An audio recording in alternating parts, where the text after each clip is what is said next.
하마스의 이번 기습 공격이 북한으로부터 전수받은 노하우를 바탕으로 한 것이라면 우리에게도 더 이상 남의 일이 아닙니다. 그래서 오늘은 하마스와 북한이 대체 어떤 관계인지 따져보겠습니다.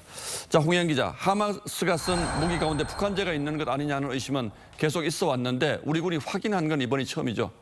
네, 여러 분야에 걸쳐서 직간접적으로 연계돼 있다고 봤는데요. 예. 이 하마스가 사용한 대전차 로켓 F7은 북한이 로켓 추진 유탄 발사기를 수출할 때 사용하는 명칭입니다.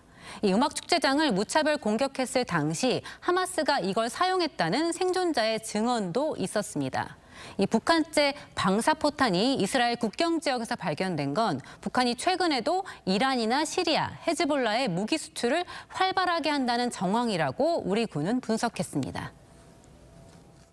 열병식 보면은 그 색깔이 브라운 계통으로 나온 게 보여요. 그래서 중동 지역에다가 수출을 하기 위한 목적이다라는 평가가 또 나왔었죠. 무기 수출 말고도 군사 훈련이라든지 전략 전술을 토탈 패키지 상품으로.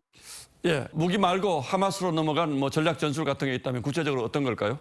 네, 땅굴도 그중에 하나인데요. 2000년대 들어 이스라엘이 가자 국경을 봉쇄하면서 이런 지하 터널이 급속도로 늘었습니다. 예. 이집트로부터 생필품을 밀수하는 보급로 말고도 하마스의 지하 군사시설인 이 전투용 땅굴도 많은데요. 이때 북한의 땅굴 기술이 전해진 것으로 알려져 있습니다. 북한이 하마스뿐만 아니라 레바논 무장단체인 헤즈볼라에도 땅굴 자재와 기술을 수출했다는 보고서도 나와 있습니다. 예로부터 북한의 땅굴 기술은 유명하죠. 그런데 이 땅굴이 이스라엘군의 발목을 잡을 수도 있다고요?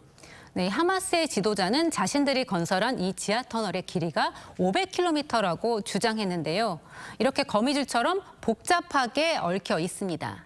여기에 각종 무기도 숨겨놨는데요. 워낙 규모가 커서 이스라엘군도 번번이 공격에 실패했습니다. 이스라엘이 지상전에 돌입하면 하마스가 이곳에서 인질과 주민을 볼모로 삼아 저항할 것으로 보입니다. 예, 그런데 북한과 하마스가 직거래를 한 겁니까? 아니면 그 사이에 다른 제3국이 중재를 했을까요? 네, 우리 군은 북한이 직접 건넸는지는 확인하기 어렵다고 했습니다. 다만 이란을 거쳐 하마스나 레바논의 헤즈볼라로 유입되는 이 삼각거래 가능성은 꾸준히 제기돼 왔습니다. 예. 또 과거 팔레스타인 자치정부 수반이었던 아라파트가 평양에 여러 차례 방문하는 등 이 북한과 팔레스타인의 관계를 고려할 때 이 직접 거래 가능성도 배제할 순 없습니다. 중동의 과격 무장단체를 지원을 하고 있는 이란을 통한 간접적인 방식이 하나 있을 수가 있고, 피해료 내외의 다양한 분파들, 그중에 이제 과격 분파들에 대해서도 북한이 직접적으로 지원을 오랫동안 해왔다 이렇게 볼 수 있어요. 예, 북한과 이란의 관계는 이미 여러 가지 정황들이 나온 바가 있죠. 이런 의심에 대해서 북한은 반응을 내놓은 게 있습니까? 네, 북한은 일단 부인하고 있습니다. 지난 13일 조선중앙통신은 이 중동과의 무기거래 의혹은 근거 없는 낭설이라면서 미국의 흑색 선전이라는 이 비판 논평을 냈습니다. 하지만 전쟁 초반 하마스의 기습 공격이 어느 정도 효과를 거둔 만큼 북한이 유사시에 이 비슷한 전술을 동원할 가능성이 있다는 게 전문가들의 분석입니다. 예, 우리는 사실 북한의 핵무기에만 온통 신경을 쓰고 있습니다만 정신 바짝 안 차리면 무슨 일이 벌어질지 잘 모르겠군요. 예, 홍현 기자 잘 들었습니다.